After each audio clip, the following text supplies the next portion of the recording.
Okay, so I'm quite a practical person, so I think these tips are hopefully useful from a practical point of view.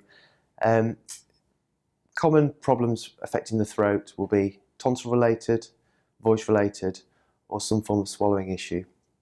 So from a tonsil point of view, patients with presumed tonsillitis need lots of reassurance, good quality analgesia, and topical oral rinses such as Diflam are really helpful. Only if they've got significant symptoms to suggest infection do they require antibiotics, and it's really helpful to document these episodes so that when I see them later on I really understand how frequent they've been, so I can talk about whether the patient does or doesn't need a tonsillectomy.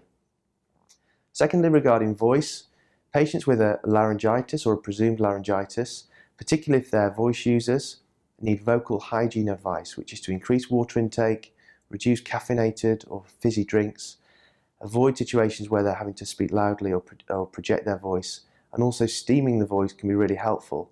It's very old-fashioned, but a bowl of boiling water with the head leant forward with a towel, or going in the shower or the steam room at the gym can really help to improve vocal function. The third thing relates to managing reflux and the symptoms related to globus or globus pharyngeus, which is this feeling of something being stuck in the throat around the level of the lower neck. In patients such as this, if the symptoms are intermittent, it's very unlikely that there's a sinister cause.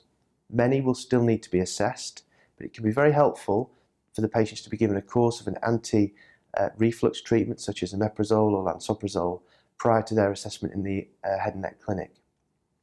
Patients who are given PPIs or proton pump inhibitors need to be told to take them 30 minutes before meals, morning and evening.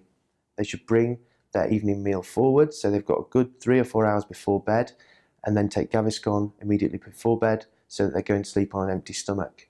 They may also be advised to raise the head of the bed slightly and avoid spicy foods and alcohol in the evening. It's not forever, but if they can do this for 4 or 6 weeks and their symptoms resolve, it's really helpful, and the patient will then understand what their problems relate to.